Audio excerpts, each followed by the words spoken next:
다윗이 라마 나요스에서 도망하여 요나단에게 이르되 내가 무엇을 하였으며 내 죄악이 무엇이며 내 아버지 앞에서 내 죄가 무엇이기에 그가 내 생명을 찾느냐.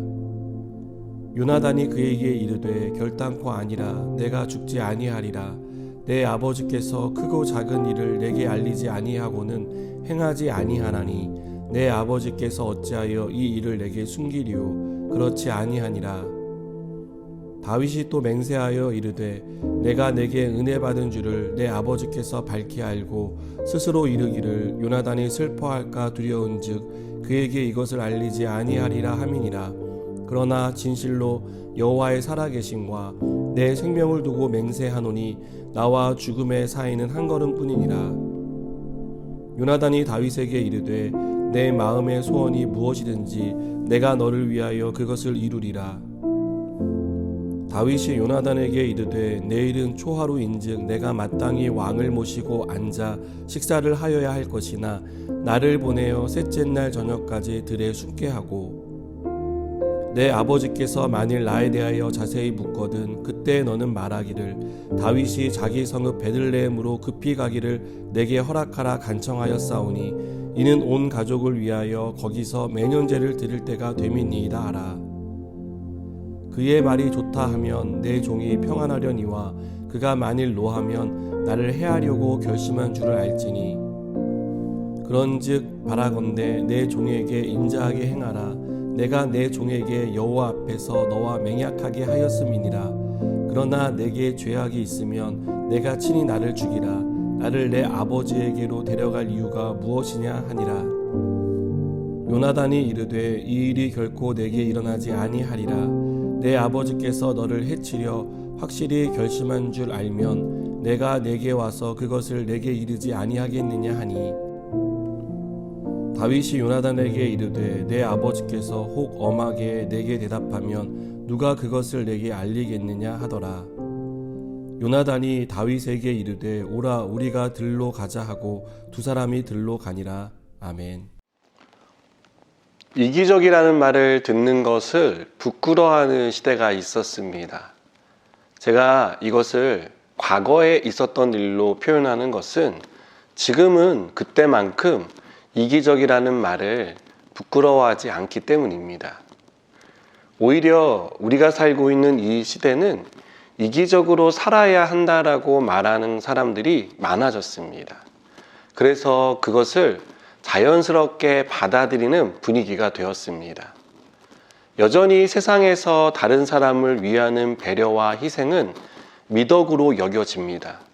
하지만 실생활에서는 그렇게 환영받지 못합니다. 다른 사람을 위해 내 것을 포기하고 희생하고 배려하는 사람을 우리는 호구라는 말을 써서 부정적으로 표현합니다. 우리가 사는 사회는 개인주의로 변한 지 오래되었고 개인주의를 넘어 소수의 이기주의와 집단 이기주의가 그 어느 때보다 강하게 나타나고 있습니다.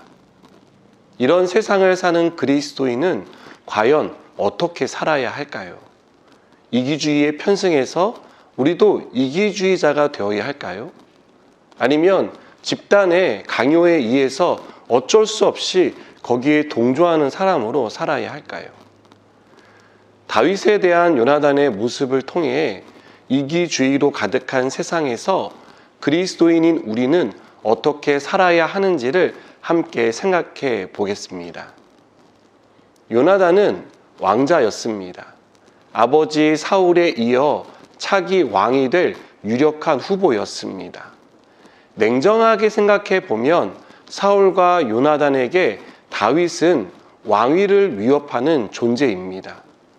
요나단이 다윗과 우정 맹세를 했지만 자신의 자리를 지키려면 어떤 형태로든 다윗과는 거리를 두는 것이 바람직해 보입니다. 만일 요나단이 이기적인 사람이었다면 다윗에 대해 어떤 태도를 취했을까요? 한번 생각해 보겠습니다.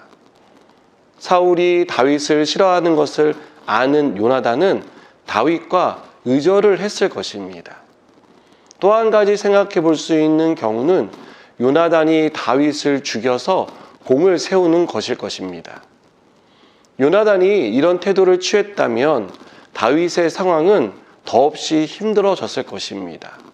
반면에 요나단의 안위는 어느 때보다 더 견고해졌을 것입니다. 그러나 요나단은 이렇게 하지 않았습니다. 요나단은 이기적인 사람이 아니었기 때문입니다. 요나단은 다윗이 아버지 때문에 불안해하자 그를 안심시킵니다. 다윗이 죽음에 대한 두려움을 호소했을 때 다윗을 위해 무엇이든 하겠다는 의지를 보여줍니다.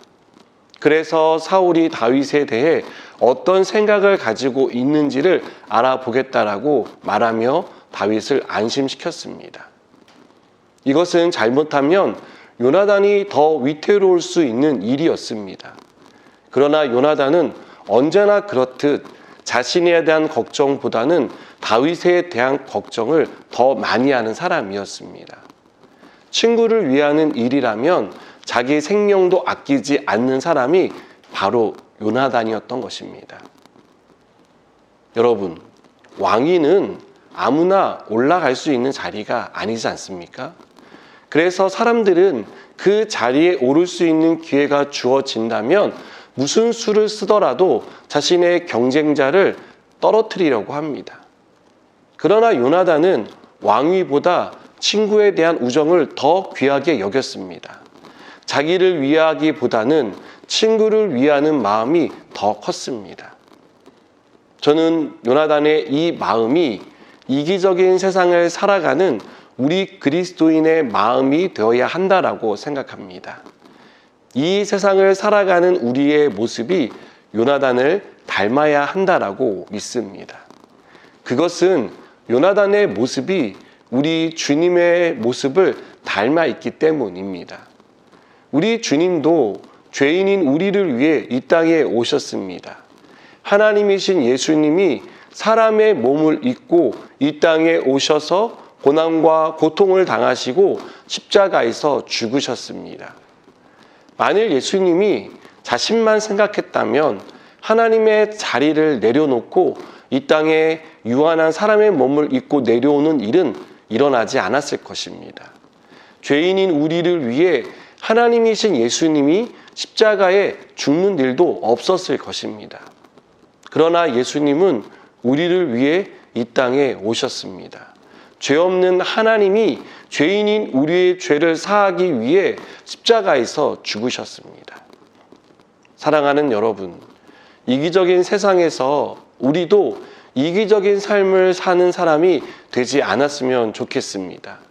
요나단이 다윗을 위했던 것처럼, 우리 주님이 죄인인 우리를 위했던 것처럼 우리도 다른 사람을 위해 살아가는 사람이 되었으면 좋겠습니다. 이렇게 사는 것은 쉬운 삶이 아닙니다. 편안한 삶도 아닙니다. 피곤하게 사는 삶이고 불편한 삶이지만 세상의 소금과 빛으로 부름받은 그리스도인은 내가 아닌 다른 사람을 위해 기꺼이 희생과 헌신을 할 줄 아는 그런 사람이 되어야 한다고 믿습니다. 기도하시겠습니다. 하나님, 우리가 요나단과 같이 다른 사람을 위해 기꺼이 희생하고 헌신하며 배려할 줄 아는 세상의 빛이요 소금으로 살아가게 하여 주시옵소서. 예수님의 이름으로 기도드립니다. 아멘.